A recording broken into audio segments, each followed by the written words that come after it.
Nesse vídeo a gente vai ver quais são as 6 técnicas que não fazem mais sentido serem utilizadas em 2022. Essas técnicas elas até funcionavam, mas elas não funcionam mais. E o pior de tudo é que muitas dessas técnicas ainda são extremamente utilizadas por profissionais de dentro do mercado. Então já deixa o like nesse vídeo. Se você não se inscreveu aqui ainda no canal, se inscreva e ativa as notificações para você não ficar de fora de nenhuma novidade. Todos os dias tem um vídeo novo aqui no canal trazendo conteúdo de altíssima qualidade para você que quer melhorar, que quer aprender a posicionar seus sites e ganhar dinheiro na internet através de renda passiva pelo Google, beleza?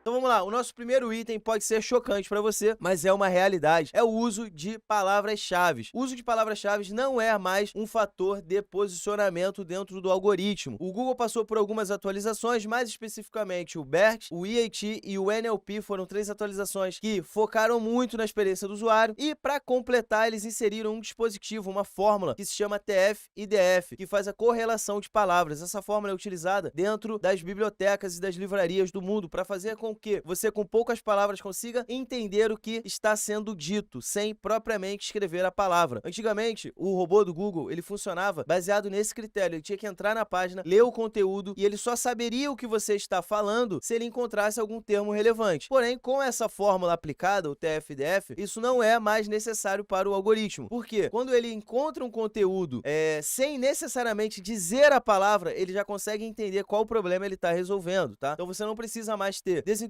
no Rio de Janeiro várias vezes dentro do seu conteúdo para o Google saber que você está falando de desentupidora no Rio de Janeiro. Simplesmente oferecendo um conteúdo que consiga resolver esse problema para o usuário, ele vai entender que aquelas palavras que ali estão escritas resolvem o problema de quem está procurando por desentupidora no Rio de Janeiro. Então, as palavras-chave não fazem mais sentido. A galera me pergunta muito, mas o Yoast, o Yoast SEO, aquilo não faz sentido nenhum, aquela otimização, ele deixar tudo verde, não faz sentido nenhum, porque o Google não leva mais em consideração unicamente, exclusivamente, o uso de palavras-chave. Pelo contrário, ele tem outros fatores que são muito mais relevantes do que o uso de palavras-chave dentro do documento, tá? Então, esse é o primeiro item da nossa lista e vamos lá para o segundo, que também é muito chocante, que é o uso da palavra dentro do domínio, tá? Muita gente me pergunta, Bruno, para eu poder posicionar para perder peso, eu preciso de ter a palavra perder peso dentro do meu domínio? Eu preciso ter o domínio perderpeso.com.br? Esses daí são chamados os EMD, né? Exact Match Domains. Então, são os domínios exatos. Eles não são fatores de posicionamento pelo mesmo motivo que nós vimos no item anterior, né? A palavra-chave, ela não é mais relevante. E ainda assim, se você quiser tirar a prova real, é muito simples. É só você entrar aí no próprio Google e digita palavras de alta concorrência, como, por exemplo, perder peso, ganhar dinheiro na internet. Você vai digitar essas palavras e você vai ver que os primeiros itens que são,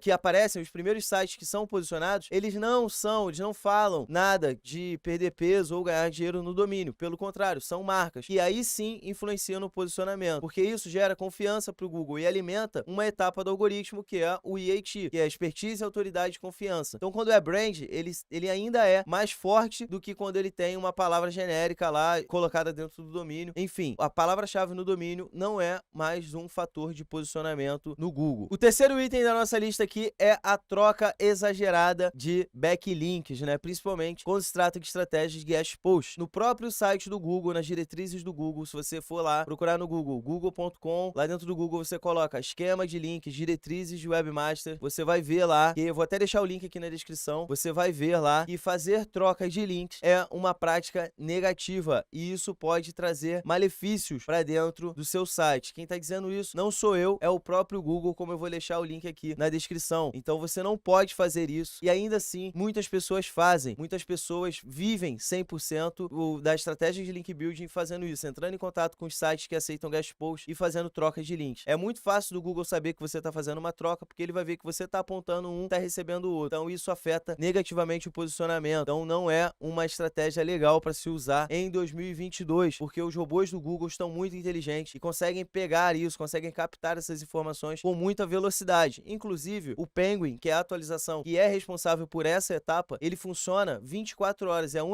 única atualização do Google que funciona em real time. As outras atualizações, elas passam periodicamente, né? Essa atualização então o Penguin ele roda em real time, é o tempo todo. Então não pode dar mole. As chances de você ser pego no Penguin e ter invalidado a autoridade daquele link são muito grandes, praticamente 100%. Ele não vai deixar passar isso. Então fazer links dessa forma, no estilo coloca um para mim que eu coloco um para você, ou publicar em sites onde seja claro a possibilidade de fazer um guest post, como vários têm, tipo, faça um guest post para nós, escreva para nós. Estes sites o Google consegue entender que eles são de fácil acesso e por conta disso não impactam no que diz respeito à autoridade do domínio. Isso tudo por conta da atualização, da expertise, da autoridade e da confiança. É muito rigoroso, muito mais rigoroso do que era antigamente quando não existia ela. Que foi lançado em 2019 e entrou em vigor com força em 2020 aqui para nós no Brasil, beleza? Vamos lá para o nosso quarto item da lista. O nosso quarto item da lista é backlinks automatizados, né? O uso de backlinks automatizados. Pelo incrível que pareça, ainda há pessoas que acreditam em uma forma de automatização de backlinks, de fazer backlinks em massa, mas isso não funciona por vários fatores. Mas eu vou listar aqui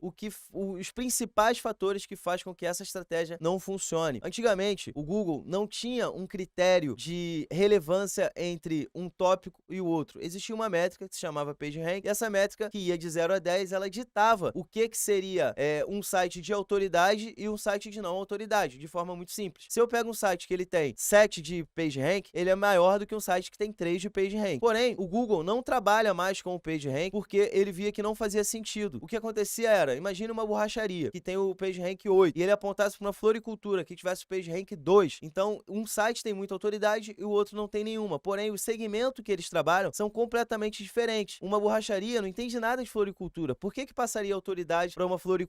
Então, a partir disso, ele começou a utilizar alguns critérios para classificar o que é um link de autoridade e o que não é um link de autoridade. Dentre estes itens, o mais prioritário é a contextualidade. Um site, para poder passar autoridade para o outro, ele precisa que ele tenha contextualidade com o site de destino. Como assim? Uma floricultura apontar para uma borracharia não é contextual. Agora, uma blogueira de moda enviar um link para um e-commerce de moda, sim, é contextual. Então, isso soma positivamente. E as ferramentas de links automáticos, ela não tem essa sensibilidade. Elas fazem muitos links e muitos desses links são em sites que não são contextuais. Logo, eles não passam autoridade. O segundo fator é a autoridade do domínio em relação àquele nicho. Não adianta pegar um site que tenha autoridade alta, um site que tenha muitos backlinks, mas que sejam descontextuais, que não sejam contextualizados com um assunto. Por exemplo, eu pego ali o meu site, criei aqui meu site de churrascaria, recebi um link de um escritório de advocacia, recebi o link de um escritório de contabilidade, recebi o link de uma empresa de dedetização. O que isso faz sentido com o churrasco? Com nada. Então isso não acrescenta nada dentro do meu site. Não faz sentido nenhum para ali. Eu preciso que os sites que estejam apontando para o meu site de churrascaria, eles tenham um perfil de backlinks que seja compatível com o assunto que eu estou falando, para que ele tenha autoridade não só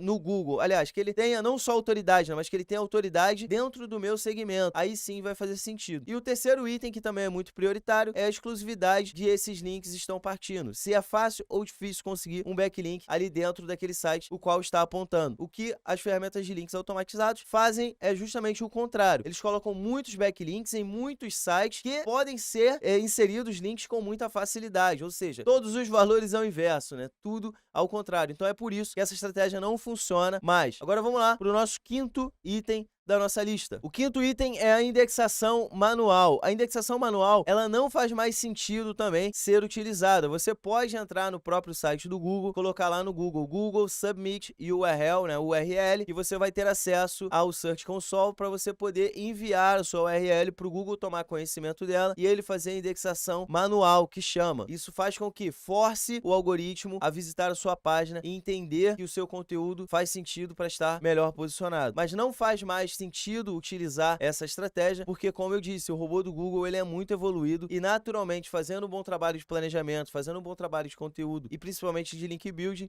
você vai conseguir ter com mais frequência a visita do robô dentro do seu site e assim você vai fazer de forma natural essa indexação. Ele vai te colocar lá porque ele te encontrou e acredita que você realmente é muito bom para resolver aquele problema específico que você está se propondo a resolver. Não simplesmente empurrando para o Google, forçando a barra com ele, dizendo para ele que você é bom, que você precisa. Você já começa essa relação com o Google de uma forma meio errada, né? Começa meio que implorando ali para ele, o que não é o certo. O certo é, ele precisa de você e você precisa dele para gerar o tráfego. Então essa relação indexação tem que ser bem estabelecida desde o começo, para que você consiga ter bons resultados. Não adianta você chegar, ficar ali implorando ali, não, por favor, me coloca lá, me coloca lá. As coisas não funcionam mais assim. Então a indexação manual, inclusive vários profissionais trabalham especificamente com isso, oferecendo trabalhos de indexação, vai ajudar a melhorar a indexação. Isso é uma técnica que não funciona mais em 2022. Você não precisa mais se preocupar com isso, tá? Você tem que se preocupar somente em fazer um bom trabalho, fazer um bom trabalho de planejamento, de conteúdo, de backlink, e a indexação acontece naturalmente, seu site posiciona naturalmente, beleza? E agora vamos para o nosso sexto e último item da nossa lista, e não menos importante, é claro, que é a quantidade de palavras-chave que devem ser utilizadas dentro do conteúdo. A gente começou esse vídeo aqui falando que as palavras-chave não são mais um fator de posicionamento, mas ainda ficou uma dúvida, tá? Qual é a quantidade de palavras ideal que eu devo ter dentro do meu conteúdo para conseguir posicionar? Eu já ouvi falar que é 1000, já ouvi falar que é 1500, eu já ouvi falar que é 2000. Bom, acredito que a essa altura do campeonato não vai ser nenhuma surpresa para você eu te disser que a quantidade de palavras não influencia no posicionamento, não existe uma regra. O conteúdo A precisa de ter 1500, o conteúdo B precisa de ter 2000, senão ele não vai posicionar. O que acontece é que o Google ele é muito personalizado hoje. O que ele precisa é de resolver o problema do usuário. Então, quando o usuário procura ali como perder peso, ele precisa de ter uma resposta direta, sucinta e objetiva para que consiga fazer com o usuário que esteja procurando por como perder peso saia dali com uma resposta. Sim. Agora, se você vai precisar de 3.000 palavras para responder isso, de 5.000 palavras para responder isso, 7.000 palavras para responder isso, vai ser analisado de caso a caso. O que interessa é que você precisa de responder a dúvida do usuário. Ele precisa. Todas as vezes que ele entra no Google, ele entra porque ele está com alguma dúvida. O Google foi feito para isso, então ele precisa ser respondido. Agora, a quantidade de palavras não importa. Você pode posicionar um texto com 500 palavras, como você pode escrever um texto de 3.000 palavras e não posicionar, porque ele simplesmente não está atendendo à expectativa do usuário, não está resolvendo o problema dele. Então ele não vai posicionar. Não existe uma quantidade de palavras ideal. Não existe. Você pode até fazer uma média de mercado, mas essa média, ela não vai conseguir ter uma precisão boa para você poder tomar como base, porque vão existir casos que vão ser muito fora da curva, onde com 200, 300, 400 palavras você consegue posicionar em mercados onde você vai precisar de 5.000, 6.000, 7.000. Vai depender muito, além da concorrência, do que o usuário está buscando e a forma que você vai conseguir explicar isso para ele, beleza? Então isso aí foram as 6 técnicas de SEO que não funcionam mais em 2022. Se você gostou desse vídeo, deixa o seu like, se inscreve aqui no canal se você não é inscrito, e aqui embaixo no primeiro link aqui da descrição tem uma página para você poder fazer um cadastro e receber uma consultoria 100% gratuita e personalizada minha, tá? Então é só clicar aqui, fazer o seu cadastro e eu te dou essa consultoria que é 100% gratuita, é muito interessante, eu tenho certeza que vai te ajudar muito. Tá? Um forte abraço e até o próximo vídeo.